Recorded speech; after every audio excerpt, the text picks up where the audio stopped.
Some people in our world can be very irritating. In fact, some can be very vexing, that they destroy your sense of peace and well-being. Ano po ba ang mapapala natin mula sa Biblia kung paano makikitungo sa mga tao na magulo? Magulong kasama, ginugulo ang ating isip, ang ating damdamin. How can the Bible equip us to deal with people who tax our patience, vex our spirit, and bother our peace? Sabi po sa 2 Timothy 3:16 to 17, all Scripture is God-breathed and is useful for teaching, rebuking, correcting, and training in righteousness, so that the man of God may be thoroughly equipped for every good work. So ang salita ng Diyos ay sapat upang tayo turuan, ituwid, bigyan ng liwanag, at bigyan ng gabay sa lahat ng bahagi ng ating buhay. Sa Bible tayo kukuha ng karunungan kung paano makikitungo sa mga taong pampagulo sa ating buhay, how to deal with irritants. Yan ang pamagat ng ating pag-aaral. Salamat Amang Diyos dahil kami ay meron pang buhay sa araw na ito. Pinahiram mo pa kami ng isang araw na buhay. Binigyan mo kami ng ikakabuhay. At binigyan mo pa kami kuminsan ng mga magagandang nalalasap sa buhay na ito. Patawarin niyo po kami sa aming mga kasalanan, Ama. Lumalapit kami sa ngalan ng aming Panginoong Jesus, ang aming tagapagligtas, ang iyong anak, na iyong isinugo upang kami ay bigyan ng liwanag. Turuan niyo kami, Panginoon, na sa inyong salita na tinipon, na preserve at ngayong aming pinag-aaralan, makahanap kami ng karunungan how to deal with vexing people, with people who can irritate us and take away our peace. Lead us, Father. At nawa sa amin mong pag-aaral ay makakita kami ng mga application. Bigyan mo kami, Panginoon, ng karunungan na bigyan ng personal application ang mga pag-aaral na ito. Be with us, O God. Let your Spirit reside in our hearts. Teach us to obey you. Teach us to be like your Son, Jesus. Father, we commit our study to you, asking you to protect us from all evil men and from all evil spirits. Lahat, Panginoon, ng mga masasamang espiritu, malilisyosong mga tao na nagbabalak ng masama laban sa iyong mga anak, na ngayon nagtitipon upang kayo sambahin, biguin ninyo, tapunan ng inyong liwanag, Panginoon, at tupukin ang kanilang mga masasamang balak laban sa iyong mga anak. We hide in the shadow of your love. We hide under the wings of your protection, O Father in heaven. Lead us, teach us.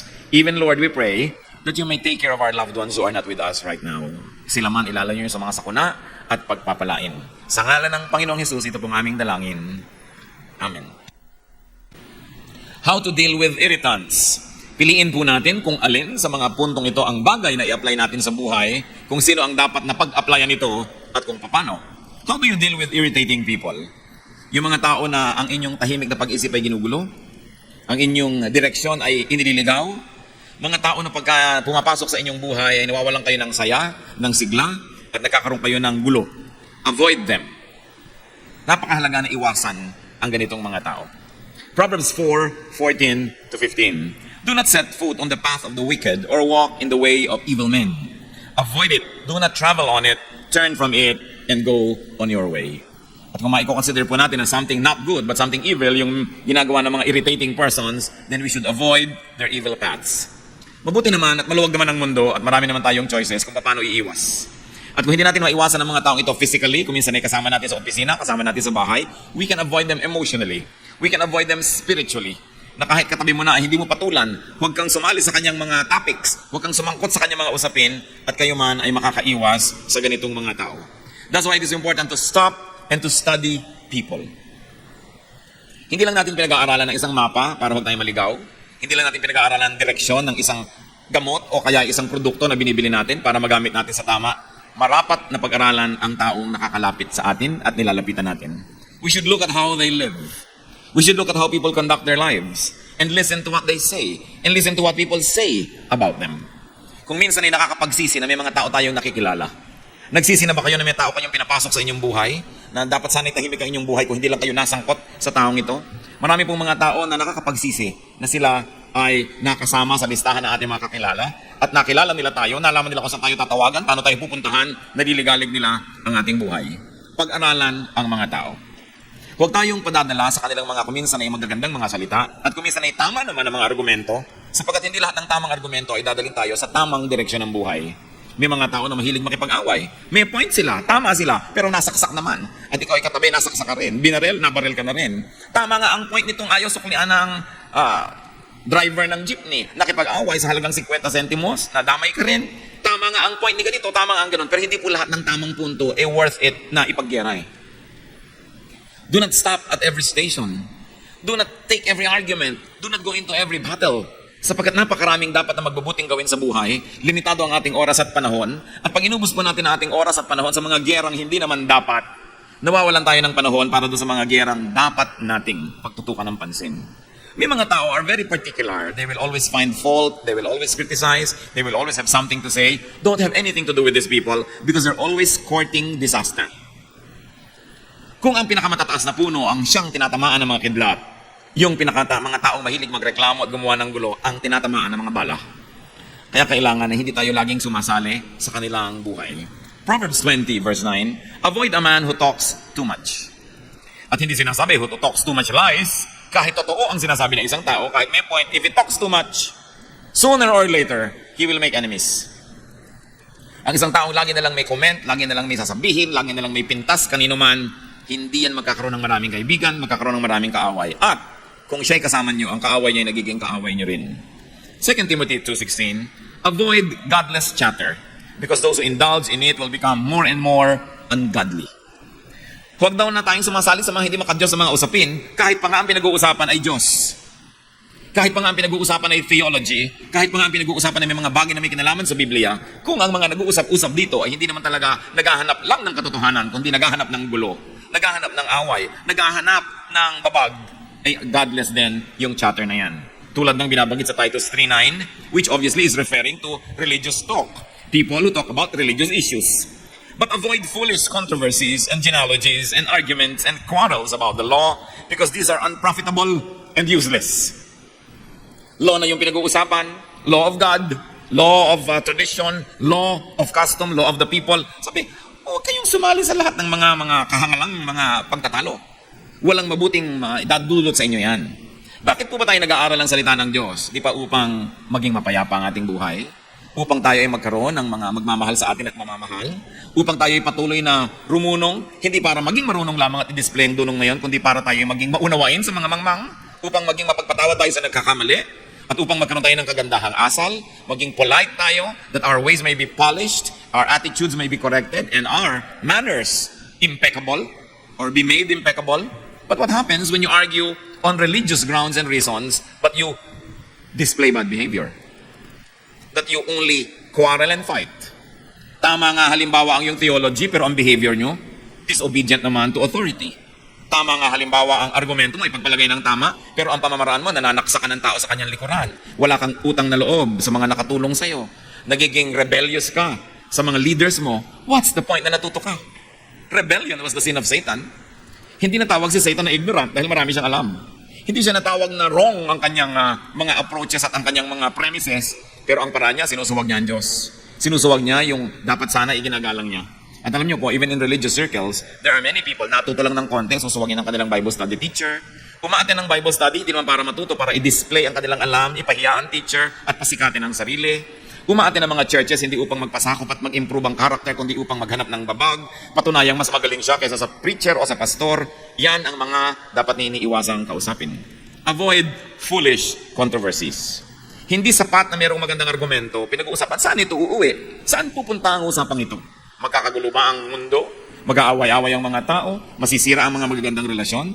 Even Paul said, our knowledge is imperfect and our prophecy is imperfect. Paano mo aawayan ng isang tao sa kanyang paniniwala kahapon? Maaaring ang paniniwala niya ay mag-improve at maiba next week. Paano mo aawayan ng isang tao sa theology niya last month o last year? Sapagkat yung theology na yun ay dynamic, patuloy na, nakakasa, patuloy na fine-tune. Sabi ni Paul, our knowledge is imperfect and our prophecy is imperfect. But when the perfect comes, the imperfect will pass away. So bakit mo gagirahin yung imperfect kung imperfect man yon? Dahil kaya perfect ka at siya imperfect, kaya gusto mo siyang awayin? Kasi sabi, iwasan ninyo ang ganitong uri ng mga pakikipagtalo, mga pagdedebate tungkol sa salita ng Diyos, tungkol sa Biblia, tungkol sa mga doktrina, sapagkat napakaigsi ng buhay ng tao. At sino ang nakararating sa puntong alam na niya ang lahat para sabihin niyang, ang paniniwala ko lang ang tama at ang paniniwala mo ay mali. Mahalaga na may paniniwala tayo. Mahalaga na may direksyon ng ating paniniwalaan. Subalit wala dapat maging palalo na mag-isip na alam na niya ang lahat ng tama. Therefore, dapat na siya makipag-away sa mga taong hindi ganon ang kanilang mga pananalig. The Bible itself says, avoid foolish controversies. So avoid people who always and often get into trouble.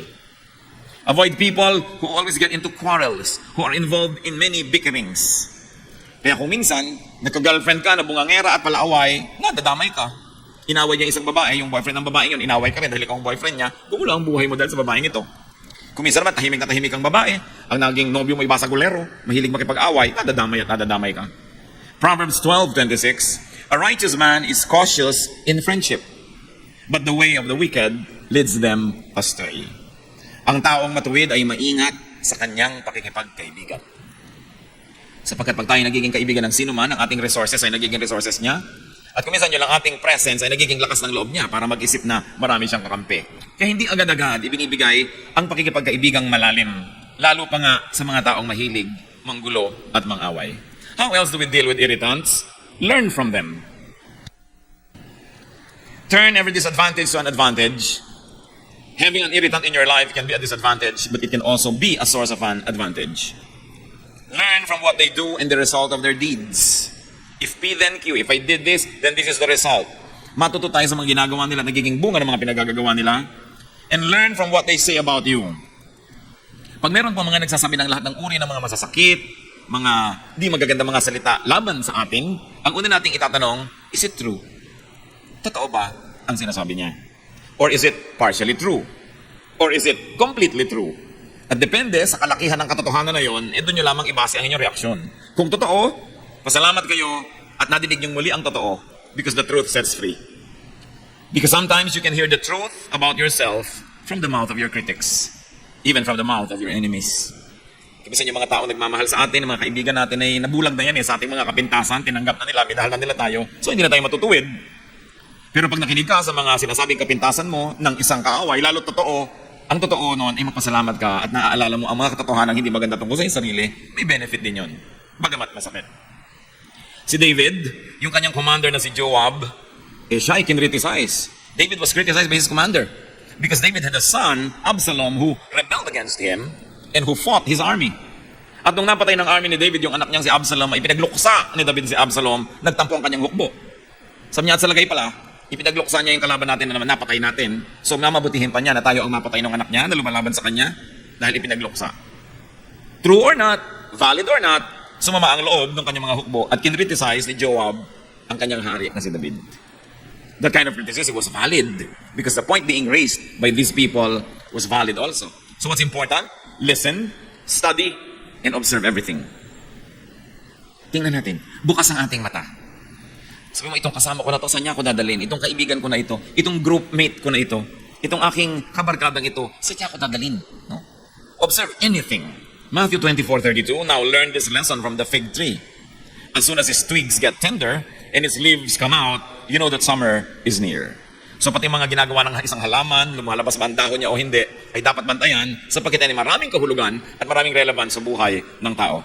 Kaya dapat inoobserbahan. At kung halaman na hindi naman niya kaya maglakad, ay inoobserbahan, lalo ang tao na pwede maglakad, pwede magbuhat ng kanyang kamay laban sa inyo, pwede mag-convince sa inyo na dadalhin kayo sa mali. Obserbahan lagi ang isang tao.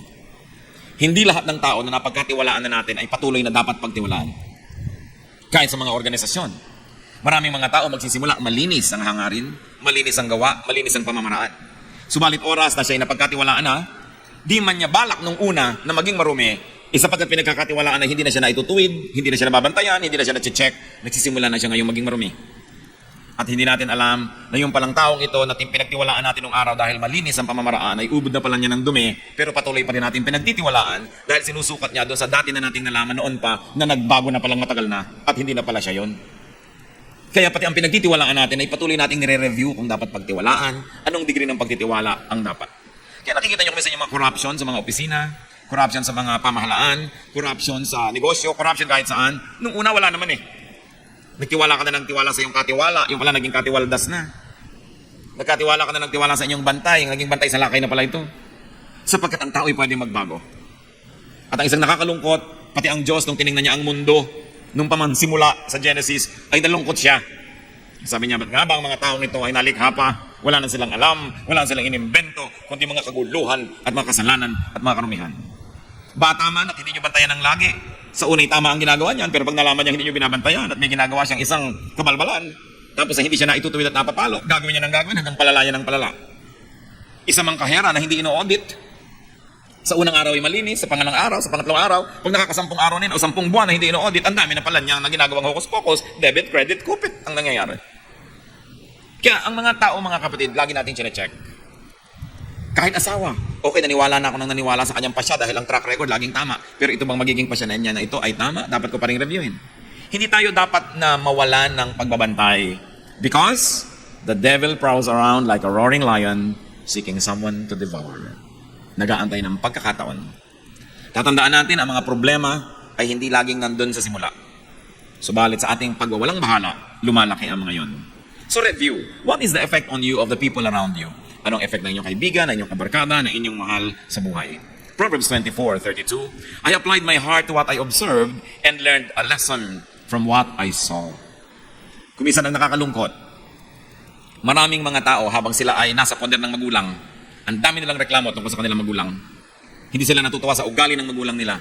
Ang magulang nila ay masungit, ang magulang nila ay maramot, ang magulang nila ay ganito, ang magulang nila ay ganon. Pero, nung naging mga magulang na, ganon din sila. Inuulit lang nila ang mga kamalian ng mga magulang nilang dati nilang tinutuligsa nung sila yung mga anak na nagdurusa. Because we never learn from what we see. Because we never learn from the mistakes of people around us. That's why it is important to be observant. And the Bible is light on our path that says, don't walk this way, walk here, walk that way. Nakikita na natin napakarami mga nangyari sa mga taong gumawa ng ganito, ang naging bunga ay ganon. Tapos ganon pa rin ang gagawin natin, di ganon din ang magiging bunga. Observe. What else do you do with people who irritate you? Well, ignore them. Especially if their issue, their concern, especially if they do not pose imminent danger or real threat to life, to safety, to property, or to your well-being. Kung dal-dal-dal na lang, hayaan nyo na, palampasin nyo na. Ang chismis ay namamatay pagka hindi sinasagot. Humahaba lang yan pag sinagot nyo. Parang tennis, nagpukol sa inyo ng bola, hindi nyo naman pinalo pabalik, di walang babalik. Magpupukol uli yan, hindi nyo uli pinalo, hanggang naubos na yung bola niya, tama na. Pero habang pinapalo niya, ibabalik niya, pinapalo niyo, binabalik niya, ang tagal ng laro. At ganon ang mga away. May sasabihin sa ganon, magko-comment ka, makakarating naman sa kanya, ko-comment siya, hindi na matapos-tapos. Ignore them, especially if they do not pose real threat. 1 Corinthians 6:7, the very fact that you have lawsuits among you means you have been completely defeated already. Why not rather be wronged? Why not rather be cheated?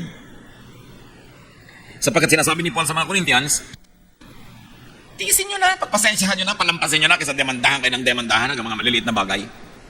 Ikagastos pa kayo sa abogado, nahirapan pa ang loob nyo, nag-away pa kayo. Pero hindi po universal itong teaching na ito. Paul was addressing a very specific group of people concerning very specific problems. Hindi ibig sabihin na lahat ng Kristiyano sa lahat ng panahon, sa lahat ng lugar, hindi na pwede magdemanda ng kapwa Kristiyano. Pero ang sinasabi dito, kung mas malaki pa ang magiging damage sa'yo ng pagdedemanda mo, nasira pa yung testimony ninyo, palampasin mo na lang. May mga bagay na mas kapaki-pakinabang na palampasin. Pero kayo po ang humusga kung may mga bagay na hindi dapat pinapalampas. So kayo ang mag-judge noon. Hindi tayo bound to always not bring anybody to court dahil ang sinabi dito sa Corinthian. Kasi this was a specific solution to a very specific issue of very specific people. If you find universalization in it and application in your life, do it. But if you think that it will really damage other people and more people and it will not really bring out the truth to just say, bahala ka na, hindi na kita papansinin, kayo magpasya nun. Kailangan nating ipanalangin niya ng mabuti. Kung minsan naman kasi, yung pagod natin sa pakikipaglaban, higit pa mang mahal kesa doon sa premyo ng pananalo. Kaya dapat nag-iisip din tayo na it's not worth it. A major train does not stop at every station. Pinipili niya kung saan siya titigil. And of course, you have to learn to choose your battles. And there are many battles that are just not worth it. So, ignore. Try to ignore people. What do airplanes do when there's a storm? They fly above the storm. Ilang beses na yan, lalo at domestic flight. Hindi naman sobrang tumataas yung mga aeroplano. Kung may masamang panahon, sasabihin ng kapitan, fasten your seatbelt, there is a turbulence or there is a storm and we're going to fly high above the storm. Tatandaan po ninyo mga kapatid, magulo lang ang himpapawid habang malapit sa lupa. Madali lang bumagsak pag malapit ka sa lupa. There is a certain distance from the ground wherein you will not even fall dahil hindi ka na hinihila ng gravity. Kaya mga astronaut, lumulutang-lutang na sila kung saan sila naroon, tinuturuan silang paano kikilos ko ikay hindi nahuhulog at lumulutang ka lang. At maraming mga flight, nagkaka-turbulence lang yan pag nagla-landing o kaya pagka nagte-take off kasi malapit pa sa lupa. Pero pag mataas na mataas ka na, hindi ka na kayang abutin ng hangin. Mga kapatid, read the metaphor. Pagka ang spiritualidad natin ay napakalapit lagi sa lupa, abot na abot tayo ng lahat ng bagyo, lahat ng hangin. Binabangga-bangga ka ng mga ibon, ng mga saranggola. Pati yata yung pag-i-stretch ng mga nag-exercise na abot ka na kasi ang baba mo. Pero kung mataas ang lipad ng iyong espiritu, hindi ka kayang abutin. Hinahayaan mo lang sila sa babang magkagulo, tahimik ka at payapa, tulad ng mga himpapawid na malayo sa lupa. When people are vexing, when people are always talking, and when people are always making trouble, fly above that storm. Have a space in your heart that cannot be reached by any kind of talk or trouble or intrigue. Then you can have peace wherever you go. Kung ang ating pong kapayapaan ay iaasan nyo sa kabutihan ng tao, hindi kayo magkakaroon lagi ng kapayapaan dahil maraming tao hindi mabuti. Kung ang kapayapaan natin ay iaasan nyo na kayo hindi pinagwiwikaan ng masama, hindi chinichismis, hindi pinipintasan, saan kayo pupunta para mangyari yan? Pero kung ang inyong kapayapaan ay nakaasa sa inyong pananalig sa Diyos, sa inyong pagkakilala sa inyong sarili, at sa inyong marunong na pagpapasya na nagsasabing, hindi ako paaabot ng ganon-ganon na lamang, lalo sa tao lamang na ito, tahimik ang inyong kalooban. Peace is something that you have inside of you. You must never depend on other people to hand it to you on a silver platter because they want your head on that silver platter. Huwag tayong umasa dyan. Proverbs 20 verse 3, it is to a man's honor to avoid strife, but every fool is quick to quarrel. Ang mga mararangal daw na tao at karangal-rangal kung sila ay umiiwas sa gulo. Pero ang mga hangal daw, madaling makilala, laging naghahanap ng gulo. Naghahanap ng argumento, naghahanap ng debate, naghahanap ng mga pagkakataon para mapatunayang magaling sila, na meron silang alam. Pero, tandaan niyo po, ang mga karunungang espiritual, ang tunay na dulot niyan sa buhay ay kapayapaan, kababaang loob, kabutihan, kagandahan ng asal, hindi kagaspangan at hindi pagiging malaswa, o kaya hindi pagiging taksil, o kaya hindi pagiging walang utang na loob sa mga dapat tingnan at tanawan ng utang na loob. Yan ang karunungan ng mga hangal, gulo ang hinahanap. And even in religious circles, religious students or scholars or so-called theologians can also love to quarrel about teachings and ideas. And most of the time, they really only want to prove themselves. Kung minsan estudyante, inaaway yung teacher. Siyempre, sisikat ka. Kung inaway mo ba si Aling Tekla dyan sa kanto, ay sisikat ka. Pero subukan mong awayin, halimbawa ang isang senadora o presidente o artista, nasa dyaryo ka agad bukas. Kung ikay naging kerida ng isang tricycle driver dyan na hindi kilala, na 3 beses ka nang nanganak, hindi ka pa napag-usapan. Pero kung naging kerida ka ng asawa ng isang sikat, napag-usapan ka na agad. Even in religious circles, people try to be popular and famous by picking up quarrel with those already well-known. So hindi mo dapat bigyan ng pagkakataon. Marami pong mga tao, ganyan lang ang gusto sa buhay, magpasikat, patunayan na marami silang alam, at gusto nila sirain yung mga taong kinakainggitan nila. Yung mga taong gusto nilang maging, kung hindi nila matupad yon, hindi nila maging katulad, hindi nila madaig, sisirain nila yon, sapagkat yan ang kahulugan na mainggit. You want to destroy anything that is beautiful. I heard someone said, at natawa ako, sabi niya, don't hate me just because I'm beautiful. Baka gusto yung sabihin niya sa mga nagagalit sa inyo ng walang dahilan, don't hate me just because I'm intelligent. Don't hate me just because I'm rich. Don't hate me just because I'm popular. Don't hate me just because you cannot be me. Pero marami pong ganong mga tao, huwag na lang patulan. And what do? How else do you deal with these irritating people? If you absolutely must answer them softly. Sumisigaw sila, huwag kayo sumigaw. Nagagalaiti sila, huwag kayo manggalaiti. Kasi pag pareho na lang kayo, di pareho lang pala kayo. Kailangan iba yung inyong behavior. Impeccable. You must be like a pond without blemish on its face. You must be the picture of serenity. And only through that imagery, people around you will say who the foolish one is and who the wise one is. Proverbs 15:1, a gentle answer turns away wrath, but a harsh word stirs up anger. Tanda ko yung minsan na may nag-aaway na magkapatid, galit na galit ang ate. Sabi ng kapatid na bata, pasensya ka na kasi tanga ako. Ano pa ang pwede mong sabihin? Inamin na. Pero pag pinipilit mo, hindi, tama ako, balikat amin, hindi matatapos. Pasensya ka na dahil tanga ako. Tapos ang usapan. Ngayon, nasa sa inyo na kung totoo nga ba yun o hindi. Pero hindi ka naman siguro ganon kung napakaganda ng iyong paraan, natigil ang awayan, hindi ka talaga kulang sa karunungan. Marunong ka. Pero para kang kawayan na sa lakas ng hangin ay yumuyuko para di mabali. Bakit ka lalaban sa hangin na ubod naglakas, hindi yumuko ka? Meron ba namang matapang na lumilipad ang mga bala sasalubungin mo? Siyempre yuyuko ka dahil may bala. Kailangan marunong tayo ng ganong uri ng pamamaraan. Kahit aso, di ba ayaw mong magalit sa'yo? Bakit mo gugustuhin na ang tao ay magalit sa'yo? So galit na nga siya, sasagot ka pa ng mas nakakagalit sa kanya. Kahit pa mali siya at binaril ka niya at namatay ka, nakulong pa siya pero patay ka na rin. So bakit mo gagalitin ang isang aso? So kung maaari mga kapatid, huwag nyo rin gagalitin, lalo na ang isang tao. Lalo, galit na nga siya. Pag galit na, huwag nyo na salubungin. Kahit pa kayo tama, magigilang pareho kayong mali at the end of the day. Because maglalaban kayo ng palakasan ng boses, palakasan ng katawan, mamaya talagang physical battle na yan. Through a kind answer, you take the wind from their sail. mawawalan sila ng dapat labanan. So, do not deal with an enemy when very angry. Either the enemy is very angry or you are very angry. It's not the time to settle scores. It's not the time to deal with an enemy. It's not the time to answer a difficult question. Because angry people suffer from momentary craziness. Nagkakaroon ng imbalance ang utak, and people become at least temporarily insane when they are very mad. At masisira ang lahat ng ating diskarte. Pag galit na galit ang tao, huwag niyong harapin. Pag galit na galit kayo, huwag kayong humarap. Magpalipas ng panahon. Ecclesiastes 7:9, do not be quickly provoked in your spirit, for anger resides in the lap of fools. Yan daw, nakakandong sa mga hangal, yung pagka mainitin ng ulo, pagka magagalitin.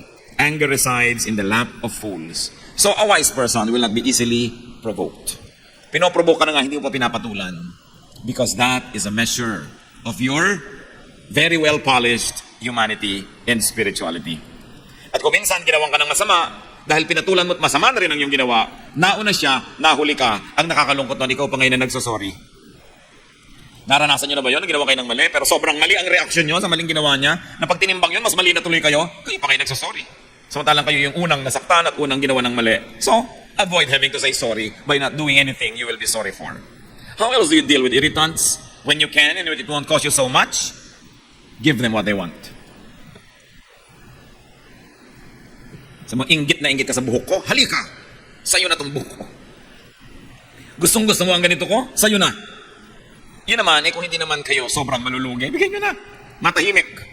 Kasi kung minsan mas mahal pa yung lumalabang kayo, bigyan nyo na. Romans 12:30, if your enemy is hungry, feed him. If he is thirsty, give him something to drink. In doing this, you will heap burning coals on his head. Now, let's explain this. Sabi, pagkanta yung kaaway may nagugutom, pakanin mo, siya nauuhaw, painumin mo, at para nang pinutungan mo siya ng mga naglalagablab na baga at pagkainit-init na mga uling. No? Akala nung iba, sige, sadistahin mo, lagyan mo siya ng baga sa ulo. Alam niyo po, wala namang araw, nung araw walang posporo. Ang bahay ng mga Israelites dapat laging may apoy, kasi pag magluluto sila, saan sila kukuha ng apoy? So dapat laging may apoy yung kanilang maliit na lamp. Okay?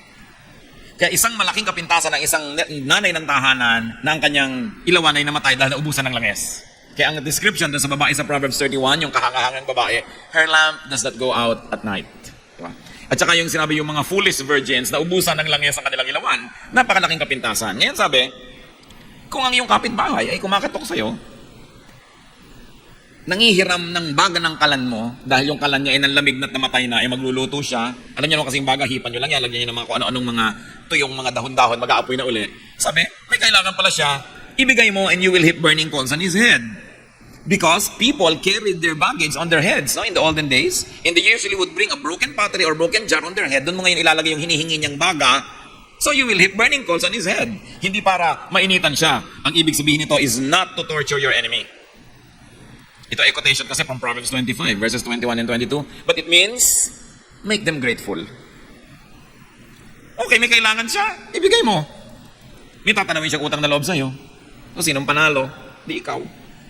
Naabala ka, bumangon ka, binigyan mo siya ng mga baga, nabawasan yung baga mo, pero ano ba naman yun? Meron ka pa naman natira sa bahay mo. Ibigay mo kailangan. Sa isang matinong oras yan ng pag-iisip, matatanto rin niyang may utang na loob siya sa'yo. So, ibigay mo kung kaya mo rin lang ibigay. Pero pag-aralan nyo rin, kasi may mga tao na pag binigyan nyo ng kamao, kakainin hanggang sipon nyo. Meron ganon.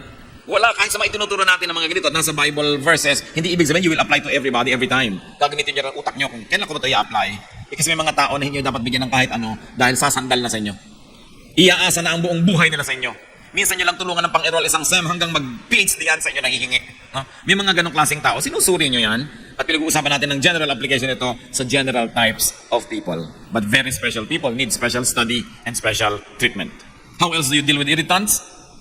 Turn them into friends. The best way to beat an enemy is to turn him into a friend. So, intelligent people will always try to win their enemies so that they can become friends. Pag enemy mo siya, lahat ng assets niya gagamitin laban sa'yo. Pag friend mo siya, lahat ng assets niya gagamitin niya para sa'yo. So tell me kung bakit hindi wise to turn people into your friends. So yung nanggagawa ng kaaway, hindi ka naman inaaway ng tao, inaaway mo siya, sobrang foolish ka nun. Dahil kahit butiki lang yan, kahit langgam lang yan, makakakagat din yan, mapapuwing ka din niya. So bakit mo siya awayin? Lalo na kung inaaway mo, pader, babangga ka sa pader, sobra ka namang foolish nun. Kaya dapat ang tao hindi palaaway. Remember, ulit-ulitin natin yan. Ang mga palaaway, yung convinced na tama sila. Pero kung tama ka, ba't ganyan ang ugali mo? Kung tama ang iyong alam, bakit ganyan ang behavior mo? Sabi ni Jesus, you will know them by their fruits. Ano ba yung fruit? Ano ba yung fruit lagi ng Spirit? Joy, peace, love, di ba? Forgiveness, understanding. Pagka hindi ganun ang dinudulot sa inong karunungan mo, huwad na karunungan yun. Mabuti pa hindi ko na lang natuto. Ang mga tao naman parang bata, you can make them do anything so long as you play with them first. So bakit hindi ka muna makipagkaibigan? Ecclesiastes 10:11, if a snake bites before it is charmed, there is no profit for the charmer. So kailangan mapaamo mo muna, mapasunod mo muna yung ahas bago mo siya hayaang makatuklaw sa'yo. So yung mga tao rin, imbes tinutuklaw-tuklaw ka, why don't you charm them? It will be better for you. And many people are foolish for no reason at all. They choose to fight their fellow men. How else do you deal with irritants? Siyempre naman, pray for them. Yan ang wala kang katalo-talo dahil dinadala mo sa Diyos ang kaso mo. Pray for them. Matthew 5:44, love your enemies and pray for those who persecute you. Praying for people is profitable. Why? Because they can make us love them. Pag lagi mong ipinagpe-pray ang isang tao, lalo yung taong kang inis ka, galit ka, mapapansin mo kapatid, nawabawasan na yung galit mo at mamaya nagkakaroon ka na ng simpatya na mamahal mo na yung tao. The quickest way to love somebody is to pray for them. But it's no guarantee that they will love you back. Okay? Pero yung ikaw mismo nagbubukas yung isip mo sa kanya, pray for them. And even if you don't fall in love with your enemy or your irritant, praying for people can give us relief. Guminhawa ang iyong loob, lumuwag ang iyong dibdib, gumaan ang iyong panghinga, nakabuti para sa iyo. So ipanalangin mo siya. Philippians 4:6-7, in everything by prayer and petition, with thanksgiving, present your requests to God. And the peace of God, which transcends all understanding, will guard your hearts and your minds in Christ Jesus. So ipanalangin ang lahat-lahat. And finally, how else do you deal with irritants? Bless them. Bless them. 1 Corinthians 4:12, when we are cursed, we bless. Yun ang pinagkaiba ng mga anak ng Diyos. Sinusumpa ka, minumura ka nila, ang balik mo, pinagpapala mo sila.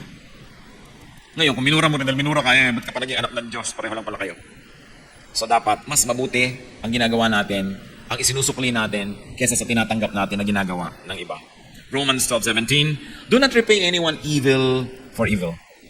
Be careful to do what is right in the eyes of everybody. Now, bless them because you're godly. But if you cannot be godly all the time, at least be wise. Bless them. Because what you plant, you harvest. Kung hindi mo siya kayang pagpalain dahil sa kabahan-hala ng iyong puso, pagpalain mo dahil wise ka. Dahil sinasabi sa Bible, Galatians 6:7, a man reaps what he sows. So may binless ka, di ang mapapala mo blessing. May inaway ka, may kinurse ka, di ang mapapala mo curse din. So be wise. Kaya ngayon ang aaway is a mark of foolishness. It's a mark of absolute foolishness. I remember one particular line I read way back in high school and I couldn't remember who said or wrote it, but I'd like to share it with you. Do not bother yourself about a fair or stormy weather. Squalls or wind must sometimes whistle around. When people live together, some will smile and some will frown, but you need not mind them. Travel on as best as you can. Take them as you find them. Huwag niyong hayaan na ang inyong kaligayahan ay maging bihag ng ugali ng iba. Na kung pangit ang kanilang ugali, ay lulungkot na kayo. Mawawalan kayo ng sariling orbit, mawawalan kayo ng sariling kapayapaan sa buhay. Decide to be happy. Decide to be peaceful in spite of the irritants around us. Think of people who irritate you. Think of people who bother you and anger you and apply to them ang mga pinag-usapan natin. Piliin nyo kung alin ang pinakabagay. Avoid them. Learn from them. Ignore them. Answer them softly. Give them what they want. Turn them into friends. Pray for them. Bless them. Alin man dyan, hindi kayo mapapahamak. At dapat nating isipin, baka naman tayo ang irritant sa buhay ng iba. Magdamag na natin pinag-usapan kung paano tayo ginugulo ng iba, baka naman tayo ay nakakagulo rin sa ating kapwa. Aming Diyos, siyasatin niyo po kami. Kung paano po kami nakikitungo sa mga nanggugulo sa amin. At lalong-lalo, siyasatin mo kami kung kami ang nakakagulo sa iba. Tendency na namin, Panginoon, na laging sisihin ng iba kaysa sa sarili namin.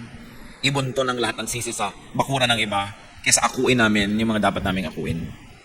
Siyasatin niyo po kami, ipakita niyo sa amin kung kami may nakakainis.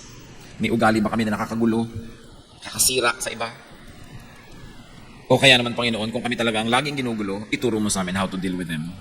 Magbulay-bulay tayo mga kapatid, yumuko sa presensya ng Diyos. Marapat na gawin tuwing nakakarinig tayo ng magagandang salita mula sa Biblia, ay yumuko, manalangin, humingi sa Diyos ng karunungan kung aanhin natin ang mga napagdidinig natin ito. Humingi sa Panginoong Diyos ng kakayahan na ito i-apply sa ating buhay, katawa sa tulong ng Espiritu ng Diyos. Makita natin ang mas tahimik na buhay, na hindi tayo nagpapagulo sa mga nanggugulo, at tayo may hindi nanggugulo ng iba. Be with the Lord for a while. O Lord, bless your people as we ponder your word. May your Spirit reside in our hearts and teach us. Bless us, O God. People of God, be with the Lord for a while and be blessed as you share moments of silence with the Spirit of God.